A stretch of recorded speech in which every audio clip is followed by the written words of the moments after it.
In this module, we talk about backups, ransomware, and data recovery resilience.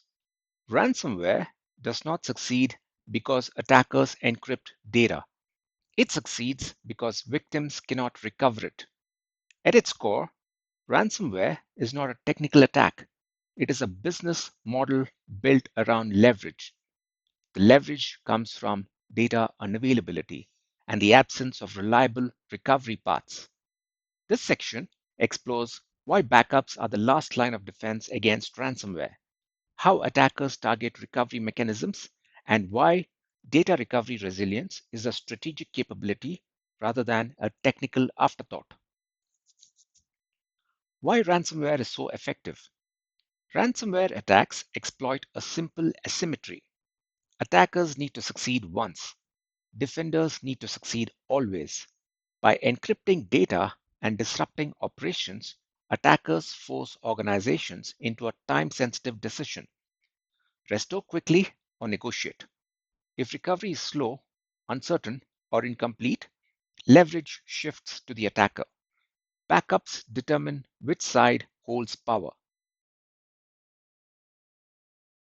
Backups as a security control. Backups are often treated as an IT maintenance task. In reality, they are a security control. A system without recoverable backups is not resilient, no matter how strong its perimeter defenses are. Backups do not prevent attacks, they limit damage. This distinction matters. Why attackers target backups first? Modern ransomware groups do not stop at encrypting production systems. They actively seek out backups. They delete local backups, they encrypt network attached storage, they compromise backup credentials, and they target cloud based recovery systems. Attackers understand that backups eliminate leverage. Neutralizing them is part of the attack. The false comfort of "we have backups."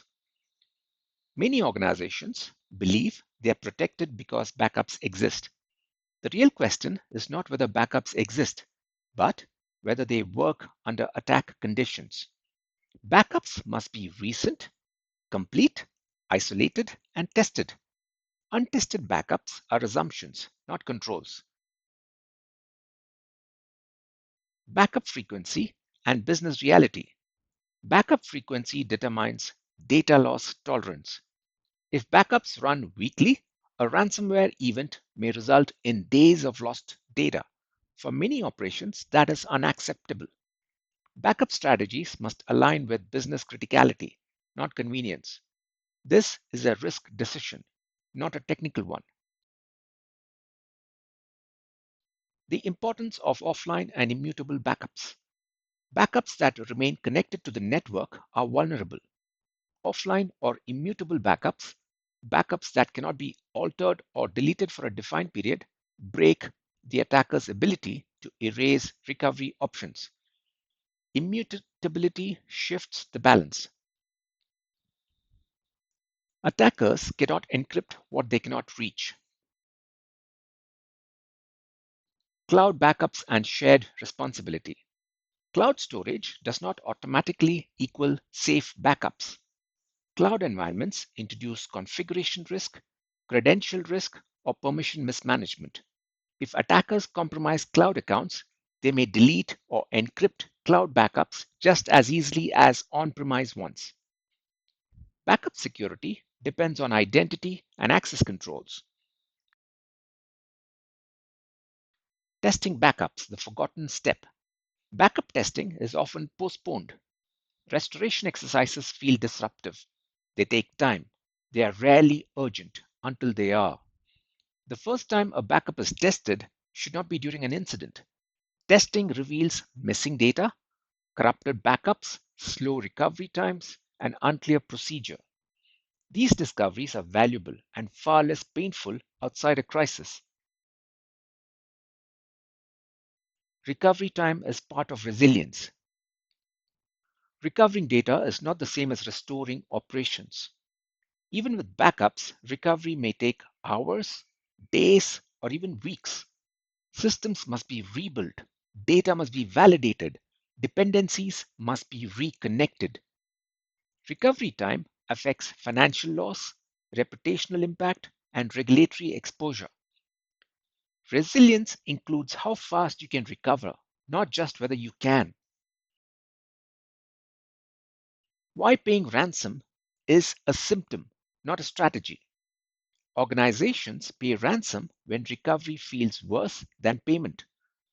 This is not a moral failing, it is a risk calculation under pressure. Strong recovery capabilities reduce the likelihood of reaching that point. Backups do not eliminate ransomware, they reduce its leverage. And this difference is often visible only after an attack. Two organizations experience the same ransomware incident. Both have their production systems encrypted. One restores from isolated, tested backups and begins resuming operations within days. Data loss is limited. Decisions are difficult but controlled. The other discovers that backups were connected to the network and encrypted along with everything else. Recovery timelines stretch into weeks. Negotiation becomes the least damaging option. The attacker did not change. Preparation did. Personal backups and individual risk. Ransomware does not only target organizations. Individuals lose photos, documents, and personal data daily. Personal backups, cloud or offline, are often neglected until after loss occurs. Personal cyber resilience mirrors organizational resilience. If data matters, it must be recoverable. The human factor in recovery. During incidents, people are stressed. Clear recovery procedures reduce panic, mistakes, and delays. Documentation, access to backup systems, and defined roles matter as much as technology. Resilience is practiced before it is needed. Why this matters for cyber risk?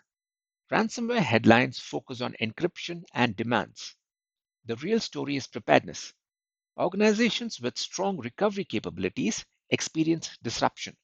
Those without them experience crisis. Backups determine whether ransomware is an incident or an existential threat. The key takeaways are ransomware is a leverage attack. Backups are the counter leverage. Effective backups are isolated, tested, and aligned with business needs. Recovery resilience is not a technical detail, it is a strategic capability that determines how much power attackers truly have.